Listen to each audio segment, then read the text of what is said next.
こんにちは。毎日ご飯のお母さんです。実は私、ケトルが大好きで、これまでたくさんのケトルを買い集めてきました。今では手放してしまったものも多いのですが、まだ我が家には5つもケトルがあるんですよ。今日はその5つのケトルをご紹介しようと思います。まずはこちら、フィネル社のケトルです。社名のフィネルというのは、フィンランドとエナメルを掛け合わせて作られた造語だそうです。その由来の通り、フィネルはたくさんのエナメル製の調理器具を作ってきました。こちらのケトルもその中の一つ、アンティ・ヌルメスニエミデザインの放浪製のコーヒーポットです。小さい方は 700ml、大きい方は 1.5 リットルの容量です。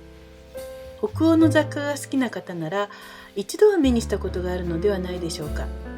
今では廃盤になっているヴィンテージでのみ存在するポットですが、大きい方のポットのみ数年前に復刻されました。私が持っているのはその復刻版です。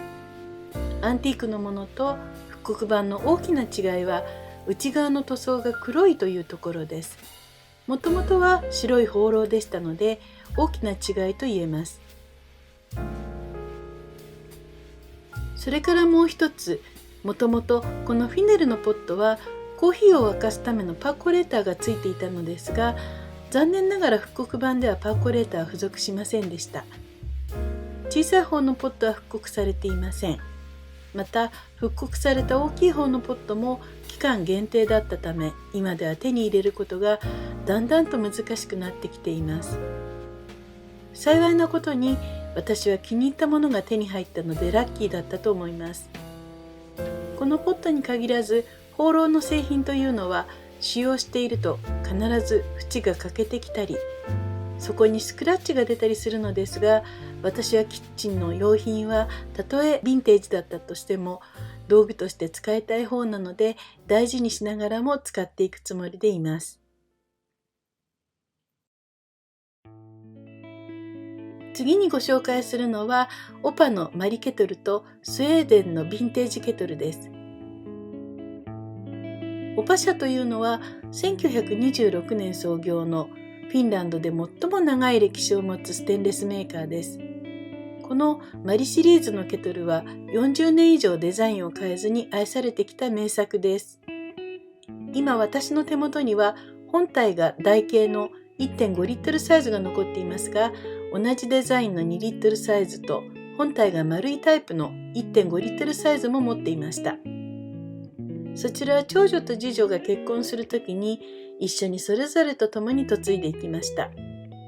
以前愛用品紹介の時にもお話ししたのですが、マリのケトルは注ぎ口が細いので、コーヒーをドリップする時にとても注ぎやすいんですね。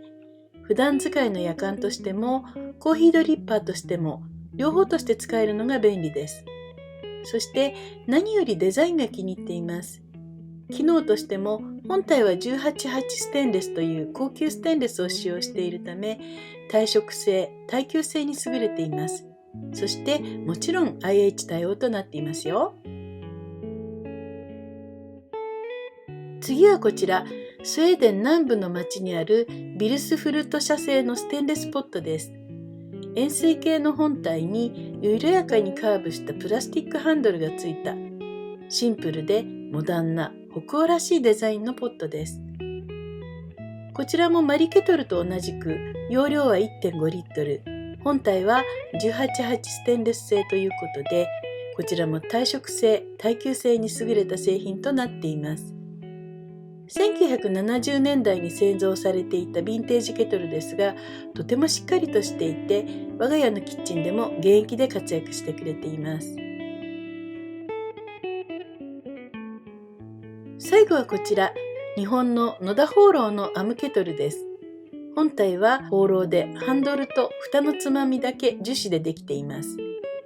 容量は2リットルで直火にも IH にも対応しています。私が持っているのは黒ですが、その他にも白、赤、青、緑などがあって、どれもとても魅力のある色味で展開されています。本当に長い間気に入って使ってきたのですが、今の私には容量が2リットルのケトルは少々大きいのと、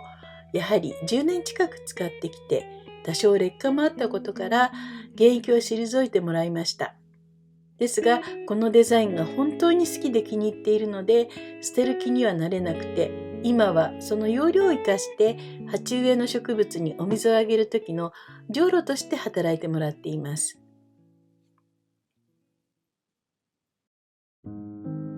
いかがだったでしょうか？私は一人暮らしなので、冷静に考えるとこんなにケトルは必要ありませんよね。